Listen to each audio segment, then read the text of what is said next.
নমস্কার সবাইকে, the Bengali compass চ্যানেলে আপনাদের সবাইকে স্বাগত জানাই।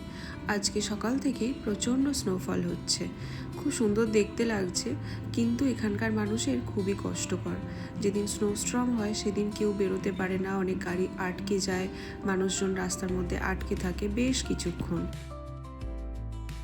এই যে খালি জায়গাটি দেখছেন, এটি একটি পার্কিং লট, কিন্তু আজকে গাড়ি নেই, বরফে পুরো সাদা হয়ে আছে।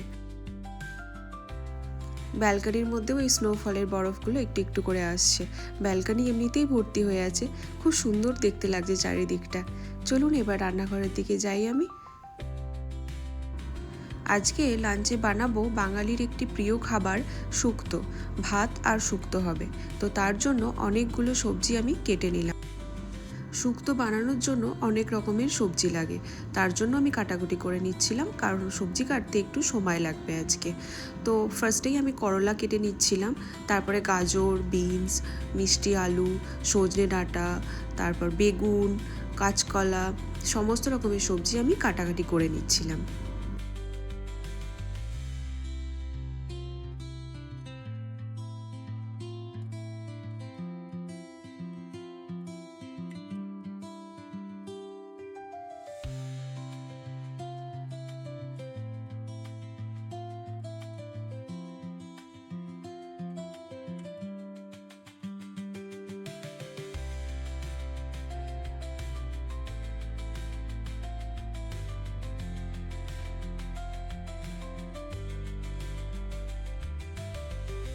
তারপরে আমি সবজিগুলো কাটার পরে এইভাবে সাজিয়ে রেখেছিলাম, সাথে একটু পেস্ট বানিয়ে নিলাম, সর্ষে, আদা, কাঁচা লঙ্কা আর একটু পোস্ত।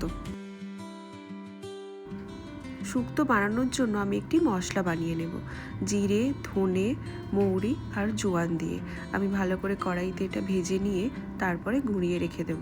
এটা খালি শুক্তোতে ব্যবহার করা হয় তা না, যে কোনো নিরামিষ সবজিতেই এই মশলাটি দিলে বেশ ভালো লাগে খেতে। এই যে ভাজা হয়ে গেছে পুরো, তারপরে আমি সেটাকে নিয়ে ভালো করে গুঁড়িয়ে নেব। তারপরে এইভাবে আমি মশলাটি ভালো করে গুঁড়িয়ে নিলাম। তারপরে কড়াইয়ের মধ্যে একটা একটা করে সবজি আলাদাভাবে ভেজে নিচ্ছিলাম। শুক্তোর সবজি আলাদা আলাদা করে ভাজলে বেশি ভালো হয় খেতে।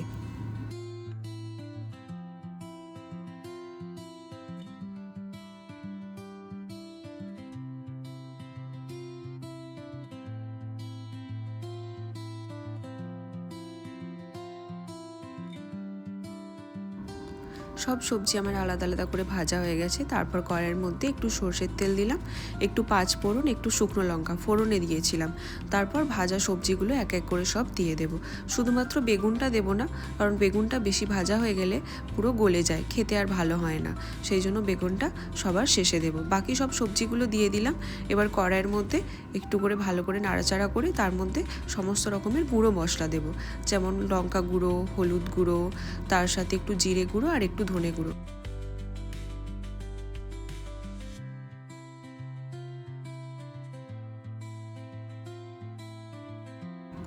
সব মশলা আমি দিয়ে দিয়েছি।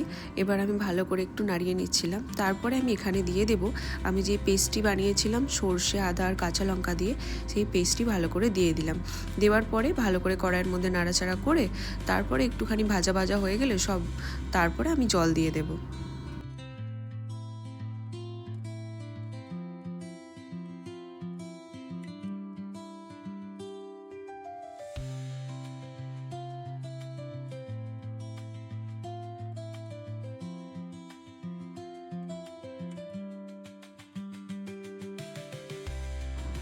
জল দেওয়ার পরে আমি কিছুক্ষণ সবজিটা ঢাকা দিয়ে রেখেছিলাম যাতে ভালোভাবে সিদ্ধ হয়ে যায়। তারপরে বেগুন ভাজাগুলো দিয়ে দিয়েছি, দিয়ে আর একবার ঢাকা দিয়ে দেবো। সব কিছু ভালোভাবে সিদ্ধ হয়ে গেছে, তো আমি সেগুলো দেখে তার মধ্যে এবার ভাজা মশলা দিয়ে দেবো। শুক্তো তো একদম রেডি হয়ে গেছে, এরপর আমি লাঞ্চ করে নেব। লাঞ্চ করে শেয়ার করব এখানে লন্ড্রি রুম ঠিক কীরকম হয়, মানে আমরা জামা কাপড় কীভাবে এখানে ধোয়াধুয়ি করি। এটি হলো আমি যেই ফ্ল্যাটে থাকি সেই ফ্ল্যাটের লন্ড্রি রুম, আর এটি হলো একটি ওয়াশিং মেশিন। তো এখানে অনেক রকমের অপশান আছে, ওয়ার্ম, হট, কোল্ড, তার সাথে স্টার্ট বাটনও আছে। আর ডান দিকে যে অপশানটি দেখা যাচ্ছে কালো মতো, ওখানে কার্ড দিয়ে প্রেস করে স্টার্ট করলে তবেই জামা কাপড় আমরা ওয়াশ করতে পারি। এটি হলো এখানে ড্রায়ার মেশিন, মানে জামা কাপড় শুকোনোর জন্য ইউজ করা হয়। আমি কার্ডটা প্রথমে দিয়ে দিলাম, তারপরে কার্ডে কত ব্যালেন্স আছে আর যেই ব্যালেন্সটা আছে তার থেকে এখানে যতটা ইউজ করা হবে সেটা নিজে থেকেই কেটে নেবে। তারপরে আমি স্টার্ট করে দিলাম।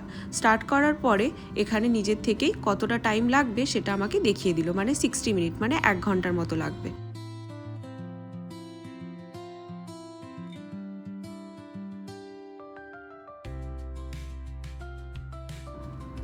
ড্রায়ার মেশিনে 1 ঘন্টা হয়ে গেছে, তো আমি চলে এলাম জামা কাপড়গুলো বের করার জন্য।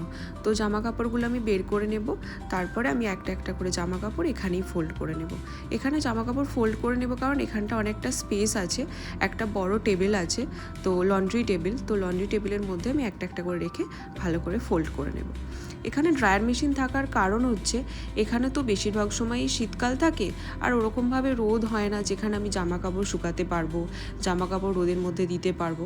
তো তার জন্যই এই ড্রায়ার মেশিনের ব্যবস্থা করা আছে, যাতে মানুষ জামা কাপড় ভালোভাবে ধোয়ার পরে শুকিয়ে নিতে পারে।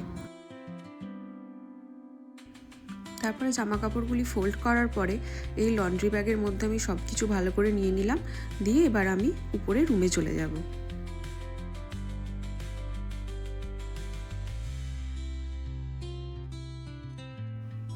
এই জায়গাটি হলো পুরো ফ্ল্যাটের মেল বক্স, মানে অফিসিয়ালি কোনো লেটার এলে সবার রুম নাম্বার ওয়াইজ বক্স করা আছে, তার মধ্যে সমস্ত অফিসিয়াল ডকুমেন্টস এখানে রেখে যায়। তো আমি আজকে চেক করব আমার কোনো অফিসিয়াল ডকুমেন্টস এসেছে কিনা। দেখলাম এসেছে কিছু ডকুমেন্টস, তো সেগুলো আমি নিয়ে নেব, নিয়ে এটিকে লক করে তারপরে আমি রুমে চলে যাব।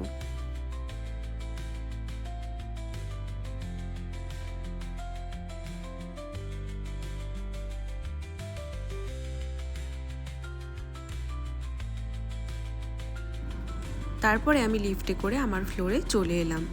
চলুন এই ব্লগটি আমি এখানেই শেষ করছি।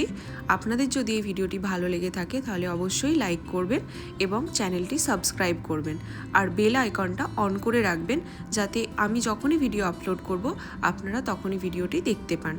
চলুন তাহলে পরের ভিডিওতে আবার দেখা হচ্ছে।